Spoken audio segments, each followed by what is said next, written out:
Did you hear that sound of the crispy puri? We are making just that in our today's video. And if you follow the recipe as I've shown in the video, I can guarantee you that you can also make crispy puris like these and they'll stay crispy for longer time. And if you want to know all the correct tips and tricks to make these puris, make sure you watch the video till the end. Welcome back to my channel. You are watching In Flavor with Shamika. On this channel, I make videos related to recipes.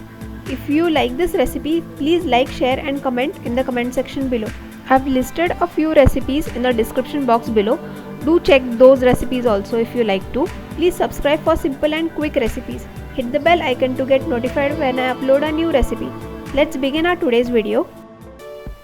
The ingredients here are very simple.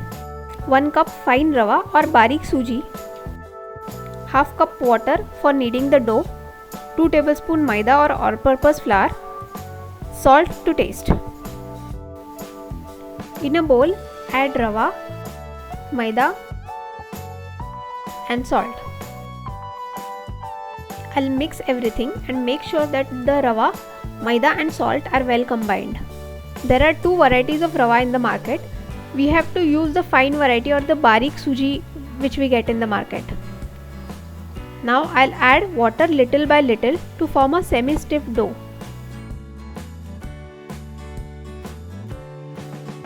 Keep mixing and kneading the dough till everything comes together. I'm adding a little more water to help me knead the dough properly. We would require semi-stiff dough here, not very stiff but stiff. With this amount of ingredients, you can make about 30 to 35 puris. Here our dough is ready. Now I'll cover it with damp cloth and let it rest for 1 hour.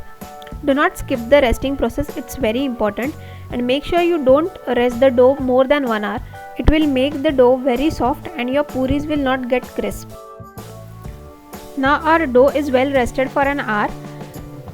Just take it out and knead it for 2 to 3 minutes more and we are ready to roll the puris. You'll notice that the dough has become smooth and a little soft. Take out a small portion of the dough. Now using a rolling pin or belan, roll it out in a thin sheet.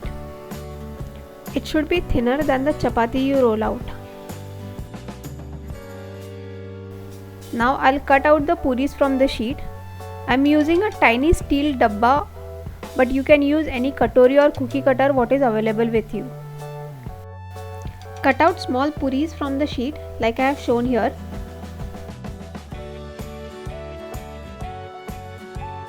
Remove the excess and keep it aside. We are going to reuse that to make more puris.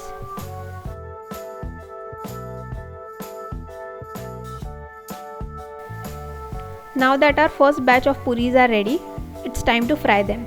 Add 1 puri at a time and let the puri float in the oil. Then with the help of spoon, tap the puri like this so that it puffs up. Now flip it and add another puri. The temperature of the oil should be low to medium. If you drop the puris in hot oil, they'll instantly puff up, but it will turn soft later. So make sure that the oil is at low-medium temperature. Fry few puris at a time and do not overcrowd the kadai. Here I am frying just 4 puris at a time.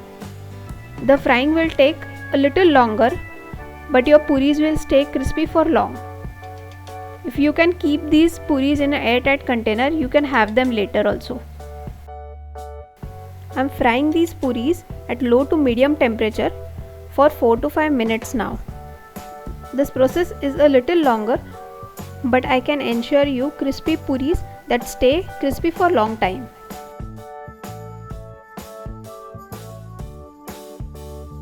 Our puris have turned nice and golden brown. It's time to remove them on a paper towel.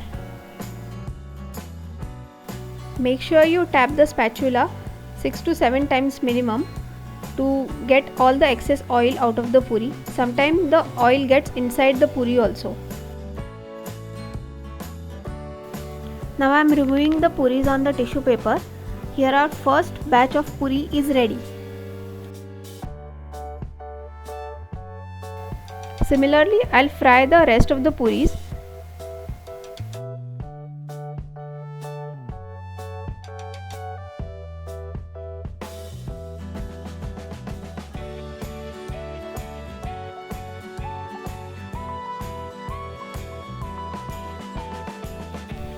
Similarly, I have fried the rest of the puris also. Here all our puris are ready. I managed to make about 32 puris from these amount of ingredients. Do let me know in the comment section below if you like this recipe. Enjoy your crispy pani puri.